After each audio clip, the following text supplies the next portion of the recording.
우리가 지금 살아가는 2023년은 여기 지금 이 자리에 모이신 우리 대부분의 분들이 정말 이 땅에서 인생을 아주 전부 우리가 살아가는 인생의 절반 이상을 다 아마 사신 분들이 대부분 우리 양주 중앙교회 교우님들이 아닌가 생각합니다. 오늘 특별히 우리 박경수 목사님 네 분과 또 우리 안명순 우리 어머님 함께 예배드리게 돼서 정말 감사합니다. 우리가 연로하신 분들이 하나님을 있는 믿음을 보면서 우리가 배우는 것이 뭐냐면 하나님 안에서 나이 들어감이 어떤 것인가, 그리고 또 우리가 어떻게 나이 들어가면서 하나님께 마지막까지 영광을 돌리며 살 것인가. 아마 그리스도인들이 그러한 우리가 이 땅에 사는 모든 사람들이 한번 살다가 다 흙으로 돌아가서 주님이 약속하신 부활의 소망을 가지고 살아가는 모든 사람은 누구나 걸어가는 길입니다. 그래서 우리가 교회 안에 정말 연로하신 분들을 보면서 우리에게 저렇게 사는 모습으로 내가 나도 그렇게 나이 들면 좋겠다라는 오늘 모습을 우리 특별히 우리 박 목사님 네 분을 보면서 그런 생각을 하게 돼서 하나님께 감사를 드립니다. 네. 제가 서두에 말씀드린 것처럼 우리가 지금 살아가는 세상이 지난날과는 상당히 많은 면에서 다릅니다. 왜 다른가? 물론 예수님의 재림이 점점 더 가까워오고 있기 때문에 세상은 점점 악으로, 그리고 또 재난도 심히 많아지고 또 국가나 정치의 모든 것들이 불안해지고 곳곳에서 사람들이 살기 어렵다라는 아우성들이 우리가 점점 많아지는 때에 살고 있는 것을 알고 있습니다. 왜요? 하나님의 나라가 임하기 위해서는 사실은 세상 나라는 뭐 하는 겁니까? 흔들리는 것입니다. 그런데 우리가 하나님의 나라를 기다리는 하나님의 백성들에게는 그 하나님의 나라를 얻게 하기 위하여 그 백성들에게 하나님이 시련의 때를 허락하신다는 것을 우리는 말씀을 통해서 알고 있습니다. 그래서 오늘 저는 여러분들과 함께 이 시간 생각하고자 하는 말씀의 제목을 시련의 때를 사는 성도들이라고 제목을 붙여보았습니다. 제가 2주 전 이 자리에서 말씀을 드릴 때 오늘 우리의 시대를 잘 설명하고 있는 내용으로 마태복음과 마가복음, 누가복음에서 공통적으로 이야기하는 예수님의 재림이 점점 가까울 때 그 징조가 어떤 식으로 우리에게 전개되는가를 보여주는 내용이 바로 재림을 앞두고 제자들이 예수님께 드린 질문 가운데서 예수님이 대답하시는 내용을 우리가 잘 유의해서 살펴봐야 된다. 그것이 마태복음 24장과 마가복음 13장과 누가복음 21장에 기록되어 있는데 여러분 이 앞에 제가 그 유사한 글들을 제가 여기에 모아 놓았습니다. 여기에 보면 똑같은 패턴이 있는 것을 보게 됩니다. 우리 다시 한번 우리 마태복음 24장 6절부터 9절까지를 한번 같이 읽어 보겠습니다. 6절 제가 한 절 읽고 여러분들이 한 절 읽고요.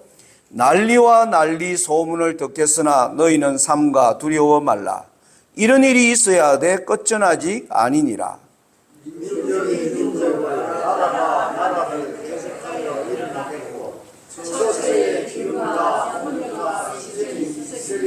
이 모든 것이 재난의 시작이니라.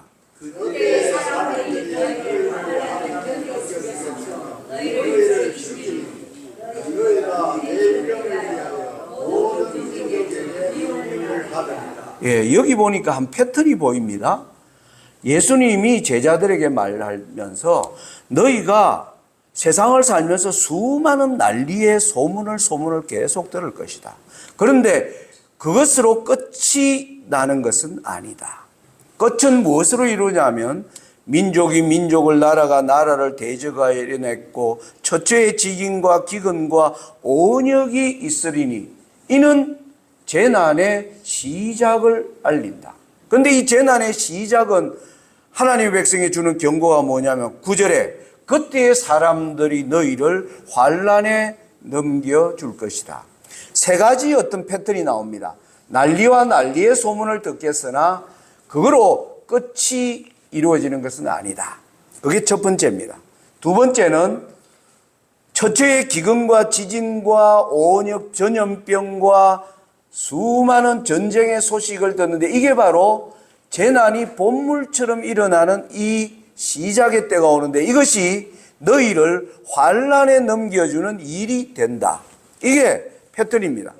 여러분 이것을 아시고 마가복음 13장 7절부터 9절까지도 이와 같은 패턴이 유지되고 있음을 여러분들이 한번 같이 확인해 보자는 것입니다. 다시 제가 한 절 여러분들이 한 절 읽습니다. 난리와 난리 소문을 들을 때에 두려워 말라. 이런 일이 있어야 돼 끝은 아직 아니니라.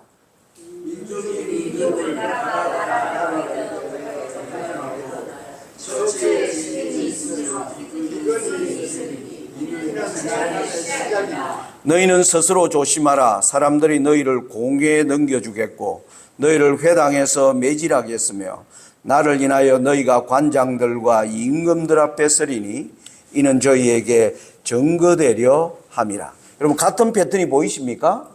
예, 난리와 난리의 소문. 그런데 재난의 시작을 때를 알리는 때가 올 것인데 이것이 하나님의 백성들을 환난으로 인도하는 일이 될 것이다. 마가복음도 이 패턴을 따르고 있습니다. 누가복음 21장 9절부터 13절도요. 똑같은 방식으로 읽겠습니다. 난리와 소란의 소문을 들을 때에 두려워 말라. 일이 먼저 있어야 돼 끝은 곧 되지 아니하니라.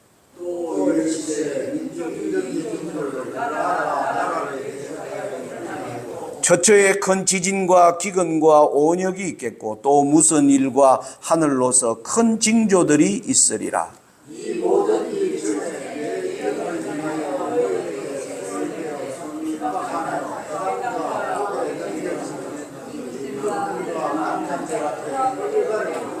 이 일이 도리어 너희에게 증거가 되리라. 여러분 마태, 마가, 누가가요 예수님의 재림을 기다리는 하나님의 백성들이 살아가는 세상의 형편이 어떻게 달라지는가 하는 것을 하나의 중요한 패턴으로 말씀하고 있음을 우리가 기억하는 것이 중요합니다.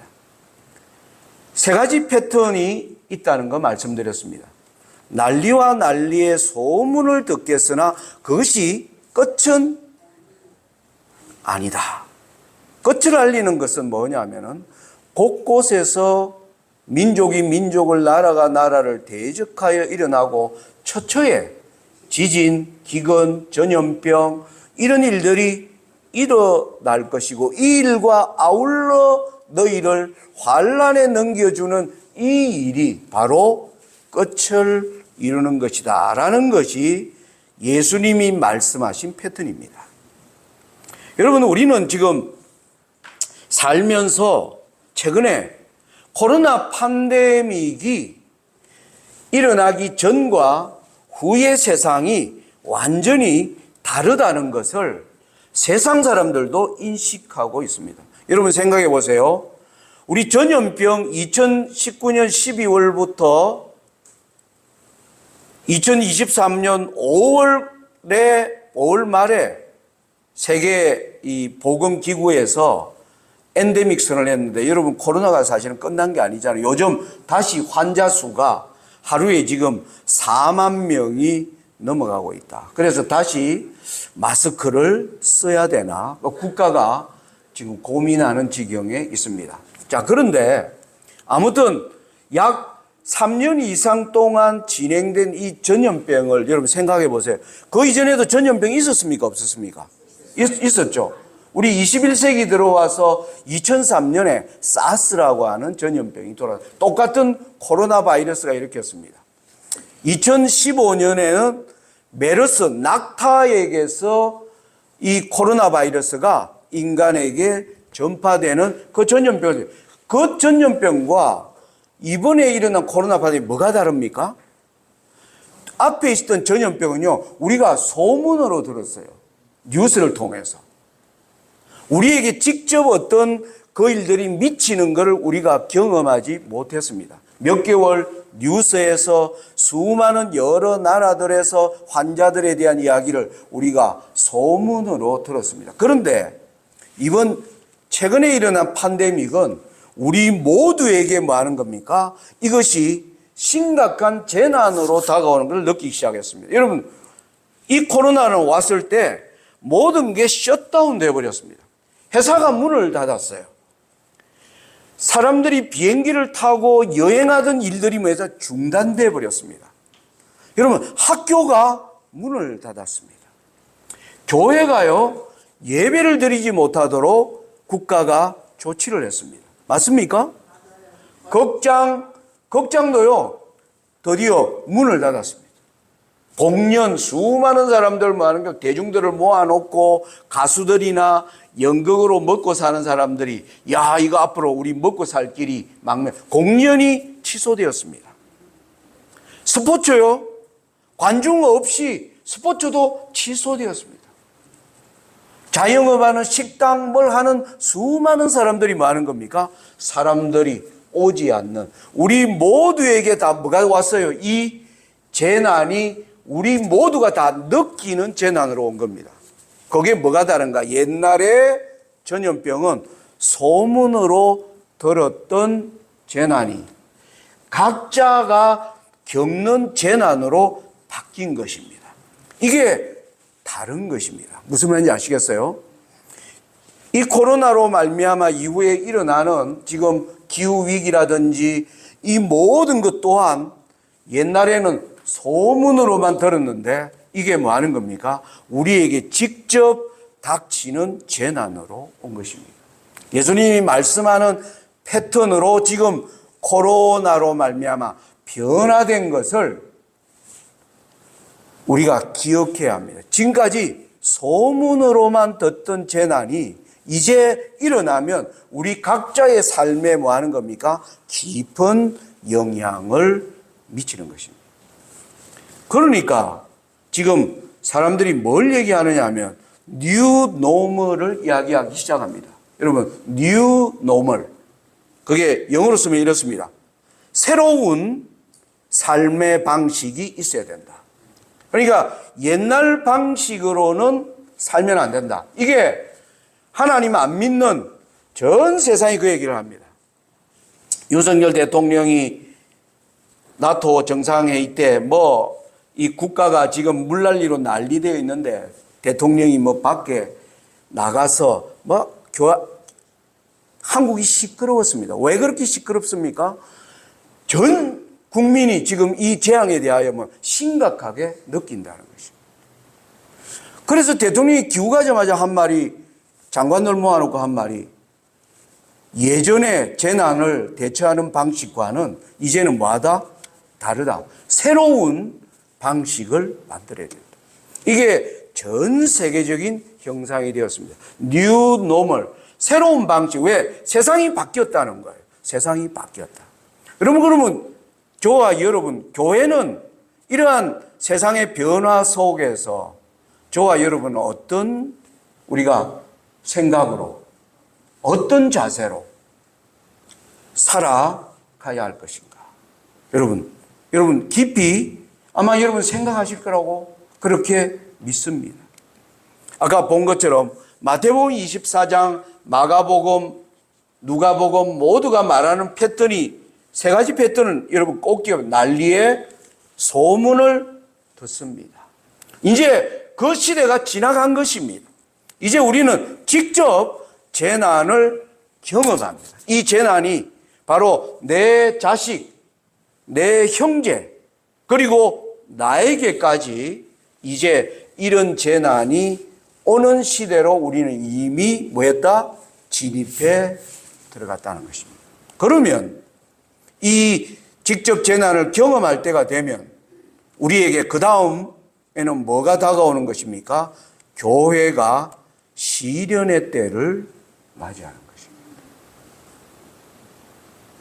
이 코로나가 한참 되던 그때를 저도 여러분과 똑같이 지난 3년을 겪으면서 이 재난에 우리는 성질을 말씀을 연구하는 우리는 알고 있습니다. 우리는 요한계시록, 다니엘서, 그리고 하나님이 엘렌 G 화이트를 통해서 자세하게 계시록 13장에 기록되어 있는 짐승들이 행하는 일들, 그것이 세상에 어떠한 변화를 줄 것인지에 대하여 우리는 성경과 정언으로부터 많은 교훈을 받고 있는 사람입니다.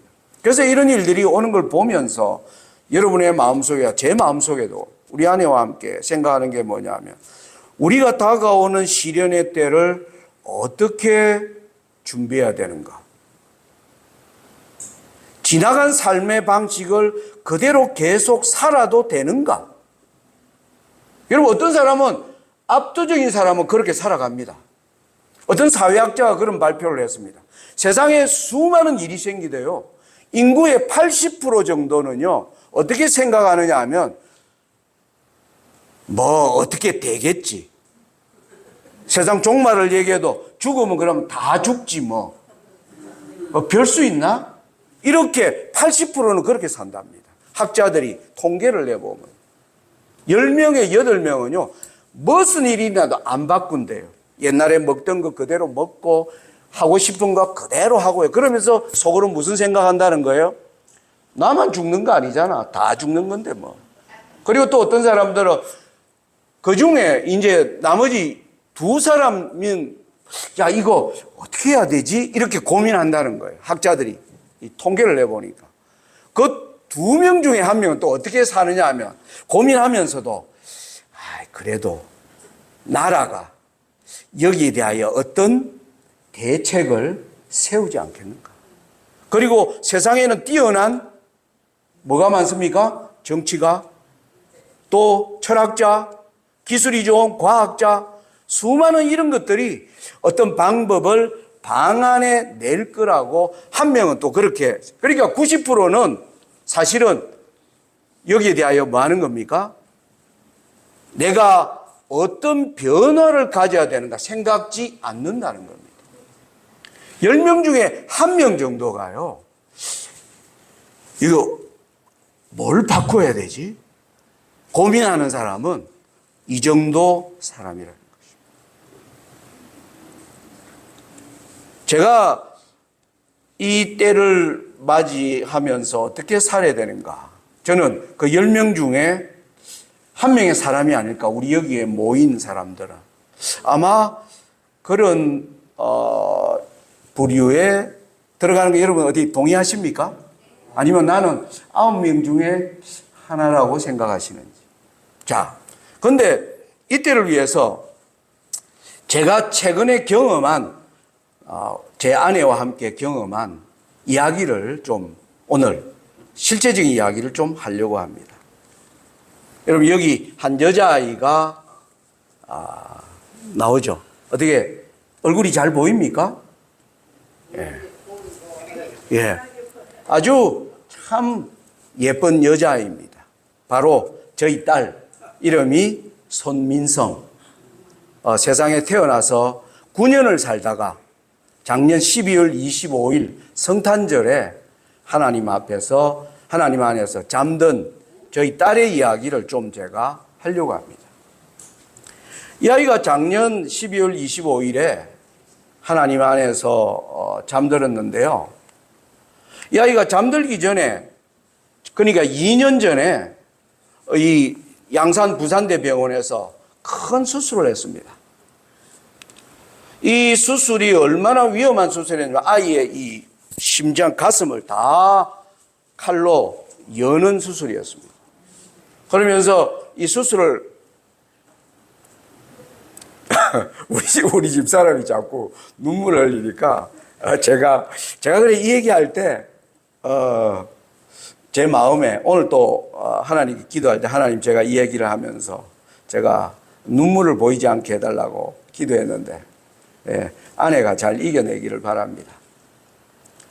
이때 이 아이가 갑자기요, 이 아이가 그 전에 계속 아팠어요. 그런데 양산 부산대병원에 계속 이 아이를 데리고 갔는데 의사분이 아주 정기적으로 병원을 계속 데리고 갔습니다. 그런데 의사분이, 담당하는 의사분이 어느 날 그랬어요.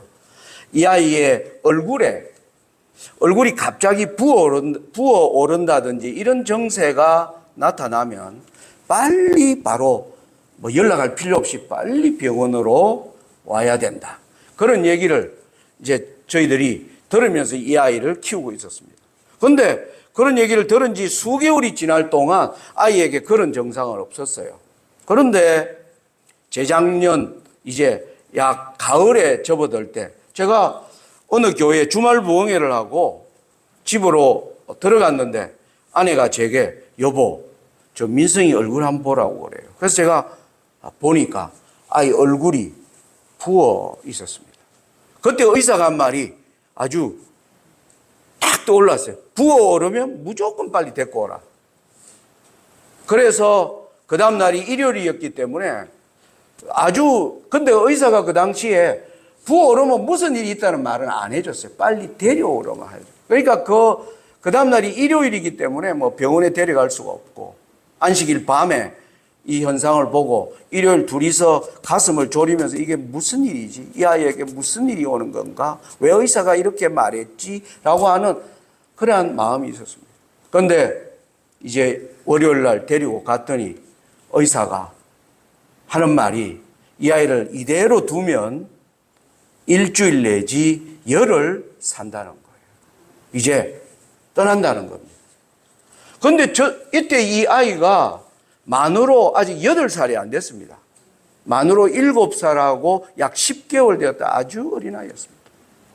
그때 우리 부부가 받은 충격이 굉장히, 아니 이렇게 갑자기 떠난다는 게 말이 되느냐. 그런데 이 아이를 키우면서 사실 이 아이가 좀 일찍 떠날 수 있다는 것을 우리 부부로 하나님이 계속 알게 해주셨습니다. 이 아이가 사실 예수님 재림 때까지 같이 우리는 살게 되기를 간절히 기도하고 키웠지만은 우리 부부가 항시 이 녀석이 먼저 떠날 수도 있다라는 생각을 가지고 키웠는데 이렇게 갑자기 떠날 줄은 전혀 예상 못한 겁니다. 그러면서 병원에서 제안이 왔어요. 이대로 두면 아이가 열흘 안에 죽는데 자기들이 수술을 한번 굉장히 어려운 수술이라는 거예요. 수술하면서 사망할 확률이 굉장히 높다. 그래서 우리한테 그거에 대한 동의를 다 해주고 한번 자기들은 수술을 해보고 싶대요. 그래서 수술하면 잘 되면 살 수 있냐? 생명은 연장이 된다는 겁니다. 그 수술이 뭐냐면 이 아이의 이 폐를요, 숨을 쉬는 폐를 심장 옆에 있는 혈관에서 기형의 혈관들이 나와가 폐를 뭐 하는 겁니까? 숨을 못 쉬게 이렇게 휘감는 겁니다. 여러분 산에서 우리가 농사를 짓다 보면 여러분 칡덩굴 아시죠? 나무를 이렇게 우리가 과일 나무를 이렇게 키우면요, 칡덩굴이 있으면 칡덩굴이 자라나가 나무를 뭐 하는 겁니까? 뱅뱅 감습니다. 그래서 나무가 나중에 뭐예요? 숨을 제대로 못 쉬고 나무가 나중에 고사하여 죽는 것입니다. 이 아이의 몸에 그런 일이 일어난 거예요.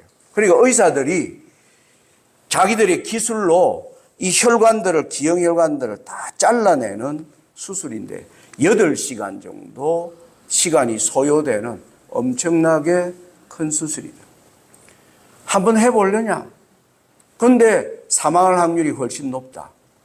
저 아내는 그때 여보, 이 아이의 몸에 그 큰 칼을 하지 맙시다. 제 아내가 그렇게 얘기해요. 그런데 저는 생각이 좀 달랐어요. 제 아내에게 여보, 의사들이 한번 해보자고 하는데 한번 우리가 기도하면서 하는 게 좋지 않겠는가. 둘이서 근데 빨리 결정해야 했습니다. 한 일주일밖에 살지 못한다는데 긴 시간을 어떻게 기다릴 시간이 없었습니다. 거의 하루 만에 둘이서 한번 하는 걸로 그렇게 결심을 했습니다. 그래서 이제 의사에게 서약서를 썼고 아이를 수술한 겁니다. 여러 일들이 있었는데 수술 이후에 다시 터지고 다시 또 수술하는 있었는데 이 아이가 살은 겁니다. 이 아이 수술할 때 제 아내는 그 당시 코로나가 지금 굉장히 뭐한 겁니까? 아주 대유행을 할 때입니다. 병원에는 뭐 저는 들어가지도 못하고요. 우리 아내도 많은 겁니까? 딱 시간 외에는 뭐 아이와 접촉하는 게 딱. 그리고 수술한 이후에 아이의 중환자실에 코로나로 말미암아 부모는 얼씬도 못하는 가운데 이루어진 약 45일간의 엄청난 기간이 소요되는 그 수술 기간이었습니다. 그때 제가 기도한 게 뭐냐면 하나님, 이 아이가 이렇게 빨리 떠나갈 줄 몰랐습니다. 이 아이를 아직 만 8살도 안 되는 이 아이에게 제가 예수님을 어떻게 전하고 이 아이에게 준비시켰는지 제가 자신이 없는 거예요. 이 아이에게 구원에 대한 어떤 제 마음에 어떤 확신이 없는 것입니다. 그래서 그렇게 제가 감히 이렇게 기도했습니다. 하나님, 이 아이 살려주신다면 한나가 사무엘 키우는 것처럼 저희들이 이 아이를 그렇게 키우겠습니다. 제가 한나가 사무엘을 얼마나 열심히 키웠는지 제가 잘 모르면서 그런 얘기를 했습니다. 그 말은 이 아이에게 살아난다면 하나님의 말씀을 지난날보다 더욱 열심히 이 아이의 영혼을 위해서 우리가 수고하겠다. 그런 생각이었습니다. 그런데 이 아이가 뭐예요? 살아난 겁니다. 수술이. 정확히 13개월을 더 살다가 이제 하나님 안에서 잠들었습니다. 그런데 이 아이가 어떻게 해서 우리의 딸이 되었느냐 하면은 2014년에 여러분 우리 교회 안에는 그 아침 고요 입양 센터가 있습니다. 거기에서 제 아내에게 전화가 온 겁니다. 집사님, 한 여자아이가 있는데 돌이 아직 안 된 여자아이인데 처음에 아이가 태어났을 때 예뻐서 몇 분들이 입양을 하겠다라고 신청을 했대요. 그래서 판사가 이제 입양하려면 이 사람에게 주어라 이제 하는 그것을 기다리는 가운데 이 아이의 몸에 이상한 현상이 나타났다는 겁니다. 여기 사진에 보면 이 아이 몸 피부의 절반에 이상한 이렇게 뭡니까? 피부가 각질이 생기는 이런 일이 이 아이의 몸에 나타나면서 모든 부모들이 이 아이를 입양하는 것을 다 취소한 상태에서 이 아이를 이제 입양할 사람이 없으면 그냥 위탁 뭐 병원에 이런데 아이를 보호하는 대로 이제 보내야 하는데 왜 저희 아내한테 이 아이를 키워 보겠느냐 이런 제안이 왔었습니다. 그래서 하여튼 하나님의 계획으로 이 아이가 돌이 되었을 때 저희의 딸이 되었습니다. 그때 사실 저는 내심 반대했어요. 아내가 이 아이를 키우는 것에 대해서. 왜냐하면 이런 몸을 우리가 과연 제대로 잘 할 수 있을지. 그런데 제 아내는 여보 피부가 이렇다는데 다른 데는 아이가 보니까 아직 뭐 돌 된 아이기 때문에 다른 데는 이상이 없다고 하니까 우리가 깨끗한 음식 먹이고 또 깨끗하게 목욕하고 그때 마침 저희가 봉화에 살려고 도시 생활에서 시골 생활로 우리가 이제 계획을 하고 제가 봉화에 아직 집은 구하지 않고 이제 전셋집, 셋집을 얻어서 이제 살려고 할 때였습니다. 그래서 공기 좋은 곳에서 아이를 잘 먹이고 키우고 하면 이 아이가 좋아지지 않겠느냐. 자기가 열심히 하겠대요. 아내가 열심히 하겠다는데 제가 반대할 명분이 사실은 없지 않습니까? 그래서 저는 어떤 면에서 아내가 열심히 하겠다니까 저는 수동적으로 그래 해보자. 이 아이가 이제 우리 딸이 된 것입니다.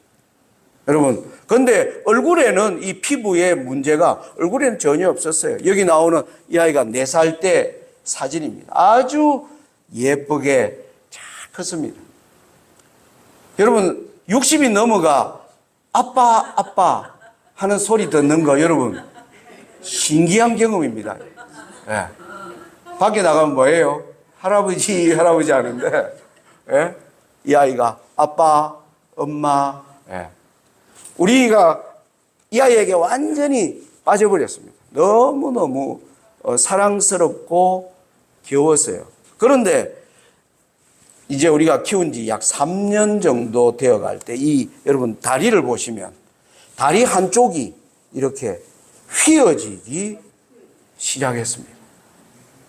그리고 나서 2년이 지나면서 6살이 됐을 때는 다리가 여러분 한 다리는 어른 다리처럼 굵어지고 한쪽 다리는 아주 뼈만 남는 앙상한 다리로 바뀌는 것입니다. 이게 4살, 6살. 이걸 이제 좀 벗은 몸을 하니까 여러분 여기 보면 왼쪽 다리가 약간 휘어지기 시작했습니다. 그랬더니 나중에는 다리 굵기가 이렇게 변해버린 것이었습니다.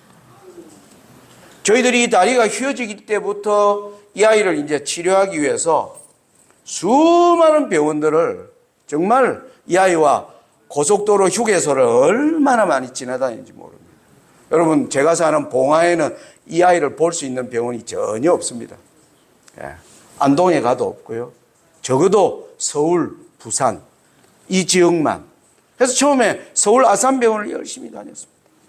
의사가 마침내 뭐라고 판결을 내렸냐 하면 KT 베버 증후군이다. 여러분 들어도 모를 거예요. 그게 뭐냐면 우리 인간의 몸은 DNA와 RNA로 우리 세포 안에 우리 인간이 살아가는 우리의 몸을 구성하게 하기 위해서 하나님께서 DNA와 RNA라고 하는 구조로 우리 몸이 건강하게 이렇게 자라나도록 하나님이 설계해 놓은 겁니다. 이걸 뭐라 하냐면 학자들이 제가 여기 글 쓴 걸 보면 세균에서 사람에 이르기까지 지구상의 모든 생명체는 유전자에 담긴 정보를 이용하는 공통의 원리를 가지고 있다. 이를 생명의 중심 원리라 한다. 이 말이 뭐냐면 우리 몸에 하나님은 DNA가 우리 몸에 설계도를 넣어놨어요.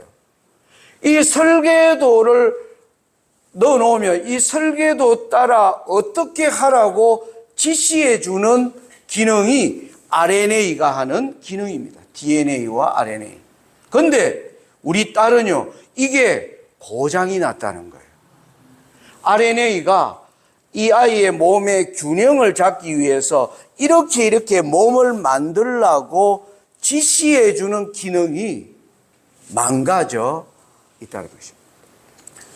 세계에서 아주 희귀한 질병, 세계에서 이 병을 앓는 사람이 몇 명이 안 되는 그러한 병이었습니다. 그런데 이제 이 병에다가, 근데 이 아이가 여러 곳에 통증이 많았습니다. 여러분, 다리가 어른 다리처럼 되니까 아이의 다리가 어른 다리죠. 혈관이 뭐 하는 겁니까? 굵어지면서 거기에서 엄청난 통증과 여러 가지 증상들이 수반되어 나타나기 시작하는 겁니다. 그런 가운데 드디어 또 1년이 지나서 만 7살이 됐어요. 애가 숨을 못 쉬는 겁니다. 누우면 애가 막 죽는 것처럼 아빠 숨이 안 쉬어져. 앉히면 겨우 쉬는. 그래서 그때부터는 앉아서 자는 겁니다. 누워서 잘 수가 없었습니다. 그런데 이제 의사가 얼굴이 부으면 데리고 오라. 그런데 했더니 이제 아이가 더 이상 폐가 이제 기형혈관으로 숨을 쉴 수가 없게 되었다. 그래서 의사들이 그걸 이제 잘라내는 이제 그 수술을 성공한 겁니다. 그런데 그 수술이 성공했다 했을 때 우리는 이 아이의 병이 많이 좋아지는가라고 생각했어요. 그런데 수술을 이 아이의 기형혈관을 잘라냈는데 이 아이의 질병은 점점 더 뭡니까? 깊어지는 것을 우리가 13개월을 키우면서 알게 되었습니다. 이때 이 13개월의 기간을 오늘 제가 얘기하려고 하는 것입니다. 이 기간에 우리 부부는요, 뉴노멀이 필요했습니다. 이 아이를 키우는데 지난 6년간의 방식과 전혀 하나님이 어떻게 다르게 키워야 되는 것인가를 우리 부부는 생각할 수밖에 없었습니다. 그게 세 가지입니다. 이 아이가 언제든 떠날 수 있다는 우리가 기억해야 됩니다. 언제든 떠날 수 있다. 여러분, 아이가 언제든 데리고 간다면 우리 부부가 가지는 이제 부담이 뭡니까? 매일을 아이를 뭐예요? 영적으로 잘 준비시키는 게 우리 부부에게 큰 숙제였습니다. 나이가 아직 만 9살도 안 된 아이를 어떻게 준비시킬 것인가? 이게 하나님이 13개월을 이 아이를 더 살게 하면서 우리 부부에게 주신 과제였습니다. 여러분들, 이 아이는요, 매일 고통 속에서 살았습니다. 어떤 데는 숨이 잘 안 쉬어지고요. 어떤 데는 몸 전체가 막 타는 듯한 통증이 있어 아이가 막 신음합니다. 그리고 아이의 항문 주위에는요, 또 기형혈관이 생겨서 대변을 할 때마다 핏줄이 터져가지고 대변할 때마다 아이가 막 그냥 뭐라 그럴까요? 온몸을 떨면서 대변을 하는 것입니다. 이 아이는 고통이 일상화되어 있었습니다. 그런데 이 아이에게 이제 나이는 8살 좀 큰 거예요. 그런데 이 아이가 영적으로 아주 굉장히 영적으로는 예민한 아이였습니다. 물론 엄마와 저가 매일매일 아이에게 말씀을 가르쳐줬어요. 아이가 생각이 깊은 것입니다. 그래서 어느 날 제가 이 아이에게 이제 엄마도 이렇게 이야기하면 가장 먼 게 뭐냐면, 엄마, 왜 나는 왜 이렇게 태어났어? 왜 다른 아이들처럼 나는 뛰지도 못하고 걷지도 못하고 이렇게 왜 있어야 돼? 그러니까 이 아이의 마음속에 끊임없이 사탄이 무슨 생각을 넣어주는 겁니까? 슬픈 생각을 넣어주는 겁니다. 이 아이의 마음이, 이 아이가 우리가 가장 하나님이 준 게 뭐냐면 이 아이의 마음을 즐겁고 명랑하게 유지시키는 게 우리에게는, 안 그러면 고통이 심하니까 짜증내고 화나고 하나님을 원망하고 이렇게 아이를 보낼 수가 없나요? 그걸 우리가 유지해야 되는 게 저와 아내에게 준 굉장히 큰 과제였습니다. 지금 생각해 보면 이 13개월이요, 저와 아내를 변화시키는 놀라운 기간이었습니다. 사실은 제가 이 아이에게 시편 23편의 이야기를 자주 해줬습니다. 민성아, 여기 보니까 여호와는 나의 목자시니 내게 부족함이 없으리로다. 그가 나를 푸른 풀밭에 누이시며 쉴만한 물가로 인도하시는도다. 민성아, 여기 보니까 푸른 풀밭 물가로 인도한다는 말은 많은 사람들이 이걸 보면서 엄마가 맛있는 김밥 사고 뭐 한 겁니까? 맛있는 샌드위치 만들어서 그 풀밭에서 누워서 뭐 하는 겁니까? 뛰어놀면서 공도 차고 그러면서 맛있는 먹는 그런 곳이라고 생각해? 그런 것 같다는 거예요. 그런데 민성아, 봐봐. 다윗이 이 노래를 했는데 다윗이 이 쉴만한 물과 푸른 풀밭을 뭐라고 얘기했는가? 4절에 내가 사망의 엄침한 골짜기로 다닐지라도 해를 두려워하지 않을 것은 주께서 나와 함께 하심이라. 주의 지팡이와 막대기가 나를 안위하시나이다.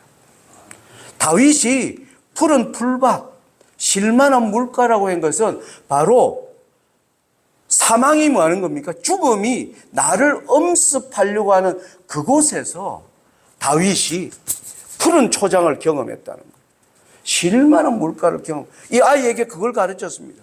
민성아, 네가 지금 온몸이 아프고 그렇지만은 네가 하나님이 너에게 푸른 초장 실만한 물가를 주는 게 뭔지 네가 그걸 알기를 하나님이 바라셔. 하나님이 그걸 너에게 알게 해 주실 거야. 이 8살밖에 되지 않은 아이에게 계속 그 얘기를 해 주었습니다. 수많은 믿음의 우리의 조상들이 어려움 가운데서 하나님을 어떻게 의지하고 걸어갔는지를 계속 이야기해 주었습니다. 여러분, 그랬더니요, 이 아이가 13개월을 살면서 어떻게 했느냐 하면요, 한 번도 아픈 가운데 짜증을 낸 적이 한 번도 없습니다. 정말요, 한 번도 없습니다. 아파서 신음소리는 낼 만정 짜증을 내지 않았어요. 그리고 하나님 원망하는 이야기를 한 번도 하지 않았습니다. 하나님이 이 아이의 마음속에 뭐예요? 거하시는 것을 우리 부부는 보았습니다. 이 아이가, 제가 그래서 민성아 힘들 때마다 우리가 해줄 수 있는 게 아무것도 없습니다. 애가 막 그냥 아파서 애서 부르짖고 우리가 할 수 있는 거 없습니다. 민성아, 하나님이 나의 평안을 너게 주느라 예수님 평안을 약속하셨잖아요. 제가 평안할 수 있도록 그렇게 기도하고, 사단이 너에게 슬픈 마음을 주면 예수님 사단을 물리쳐 주세요. 예수님이 그렇게 하실 거예요. 그런데 이 아이가 그걸 경험한 겁니다. 하나님이 고통 때마다 하나님이 이길 힘을 주시는 걸 이 아이가 뭔지 아는 것입니다. 하나님께서 그 마음에 어두운 그림자를 던져주는 사탄을 물리치는 것이 뭔지를 얘가 설명은 하지 못하는데요, 경험하는 것입니다. 이 아이는 다니엘서 요한계시록 저한테서 다 배웠습니다. 세천사 기별이 무엇인지 하나님이 다 가르치도록 인도해요. 제가 그때 8살 된 아이지만은 하나님의 말씀을 날마다 가르칠 때 이 아이 마음속에 놀라운 변화가 일어나는 것을 하나님이 우리에게 계속 보게 해 주셨습니다. 여러분, 이 뉴노말 애에게 계속 민성아, 하나님이 너에게 평안을 약속하셨다. 그걸 계속 뭐해라? 힘들 때마다 하나님 약속하신 평안을 주세요. 기도해라. 이 아이가 그걸 열심히 구하는 겁니다. 그리고 하나님의 평안은 조건적이다. 하나님의 말씀을 우리가 순종하겠다고 약속할 때 하나님은 이것을 반드시 실현하신다. 그래서 이 아이는요, 8살짜리 아이지만은 왜 건강식을 해야 되는지 다 잘 압니다. 자기의 몸이 왜 이렇게 자기를 태어나게 한 엄마가 어떻게 해서 자기의 몸이 이렇게 병드는지를 아는 겁니다. 그래서 이 아이는요, 제가 뭘 새로운 걸 사오면요, 딱 앉아가 앞에 성분표를 다 분석해요. 아빠, 여기에요, 먹지 말라고 하는 게 있는 거 아빠 보고 사셨어요? 저한테 그렇게. 그래서 이 아이가 하나님의 건강 법칙이 왜 필요한지를 자기의 이 삶을 통해서 아는 거예요. 그러면서 고통 속에서 하나님을 의지하는 것이 무엇인지를 배운 것입니다. 이렇게 이 아이가 드디어 12월 25일 날, 그때도 코로나가 한창이었습니다. 의사 선생님이 저한테 연락 왔어요. 손 선생님, 오늘은 병원에 특별히 그냥 들어올 수 있습니다. 왜요? 이 아이가 이제 떠나려고 합니다. 예. 마지막으로 이 아이와 만나라는 거예요. 그래서 제가 12월 25일 날 이 아이가 잠들기 전에 4시간 이제 이 아이를 만났는데, 이 아이가 정말 떠나면서 우리가 이 아이가 민성아,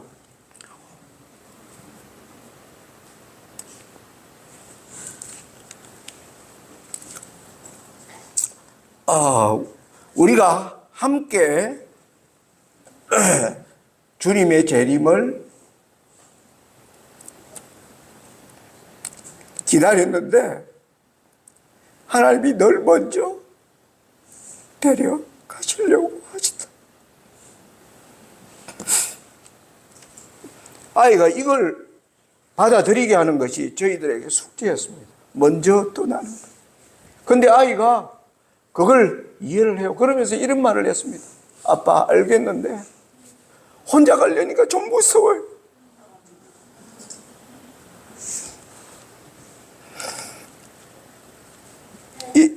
이 아이를 우리 집에서 보이는 야산에 이 아이를 우리가 이제 수목장을 했습니다.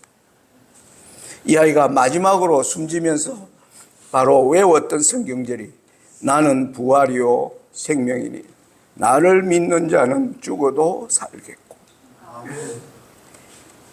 이 말씀을 암송하면서 하나님이 이 아이를 데리고 가시는 것을 우리 부부가 보았습니다.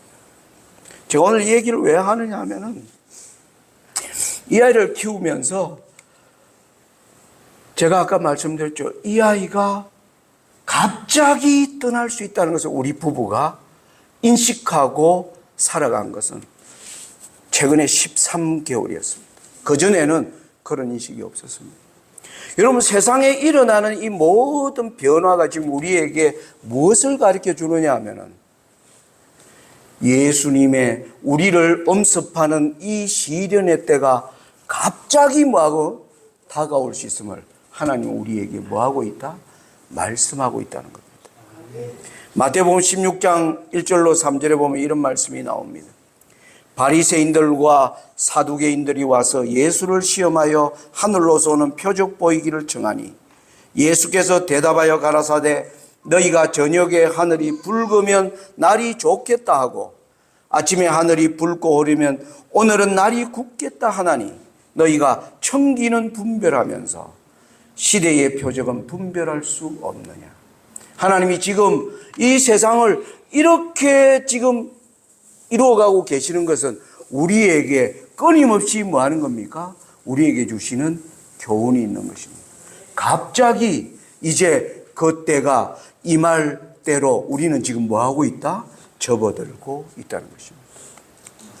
여러분, 요한계시록에는 마지막 때에 참된 교회를 하나님이 붙잡아 주실 것이다. 요한계시록은 하나님의 성도들을 하나님이 교회를 통해서 어떻게 이기게 하실 것인가를 말씀을 통해서 우리에게 끊임없이 전가하고 있습니다. 오늘 여러분들이 에베소서를 오늘 5가를 공부하면서 오늘 5가의 제목이 뭡니까? 수평적 속죄 라는 제목으로 십자가와 교회라는 제목으로 뭡니까? 일요일 소지에 우리는 그리스도 안에서 가까워져야 된다는 겁니다. 형제들이.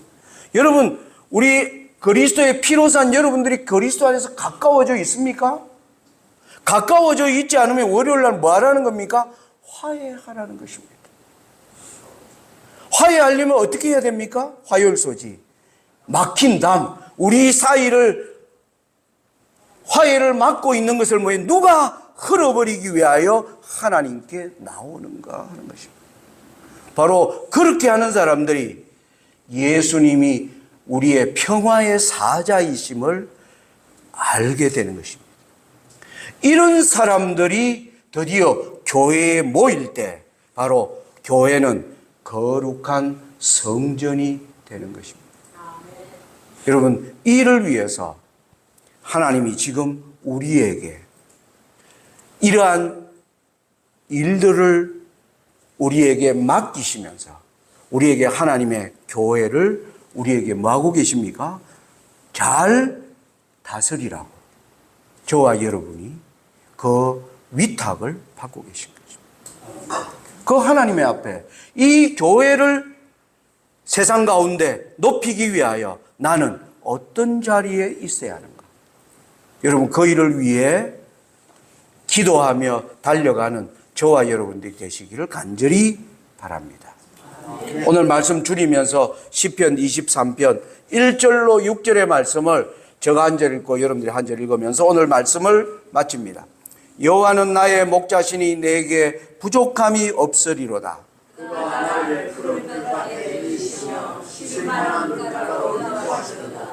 내 영혼을 소생시키시고 자기 이름을 위하여 의의 길로 인도하시는도다.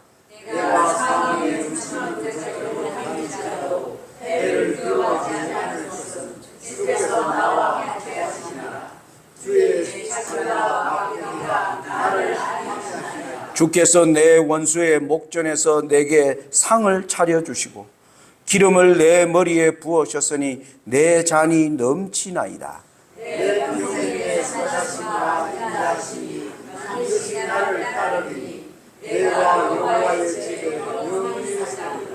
다윗의 이 노래가 우리 모두의 노래가 되시기를 간절히 바랍니다.